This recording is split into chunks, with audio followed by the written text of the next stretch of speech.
Au nom du Père et du Fils et du Saint-Esprit. Amen. Viens, Esprit de sainteté, viens, Esprit de lumière, viens, Esprit de feu, viens nous embraser. Évangile de Jésus-Christ selon saint Marc. En ce temps-là, Jésus disait à la foule, « Est-ce que la lampe est apportée pour être mise sous le boisseau ou sous le lit? N'est-ce pas pour être mise sur le lampadaire? Car rien n'est caché, sinon pour être manifesté. Rien n'a été gardé secret, sinon pour venir à la clarté. Si quelqu'un a des oreilles pour entendre, qu'il entende. » Il leur disait encore, « Faites attention à ce que vous entendez.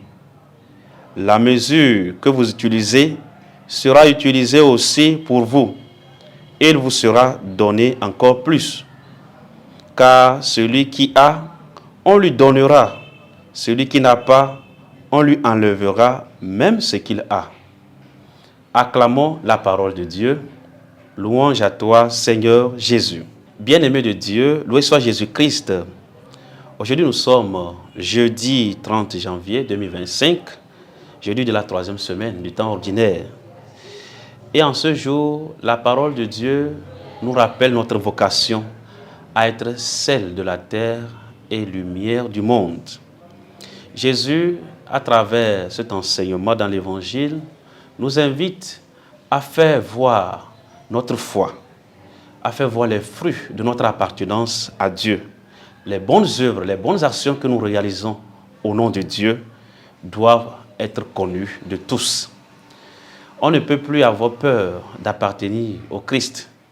Il est bien vrai que nous avons de la chance.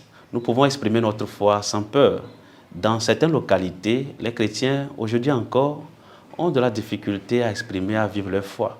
Ils sont obligés de se cacher pour pouvoir vivre, comme si nous étions encore au 1er siècle de notre Église.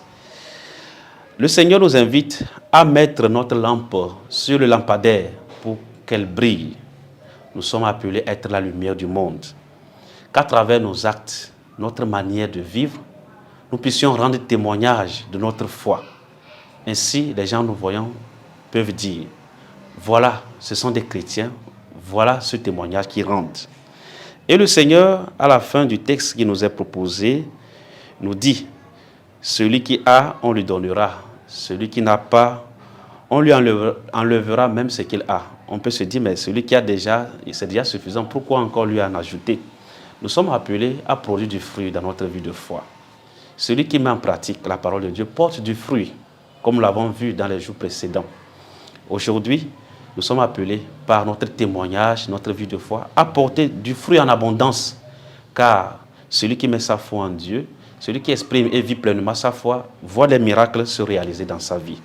Demandons au Seigneur la capacité à pouvoir témoigner sans crainte, sans peur de lui, car c'est lui notre vie. Témoigner de notre vie comme chrétiens, chrétiennes, dans nos familles, quelquefois avec des difficultés, puisque nous n'avons pas les mêmes croyances, dans nos lieux de travail et aussi dans notre vie au quotidien. Que la grâce du Seigneur nous vienne en aide pour que nos lampes ne s'éteignent jamais, que nos lampes restent allumées, que nos lampes brillent aux yeux du monde, maintenant et pour les siècles des siècles. Au nom du Père et du Fils et du Saint-Esprit. Amen.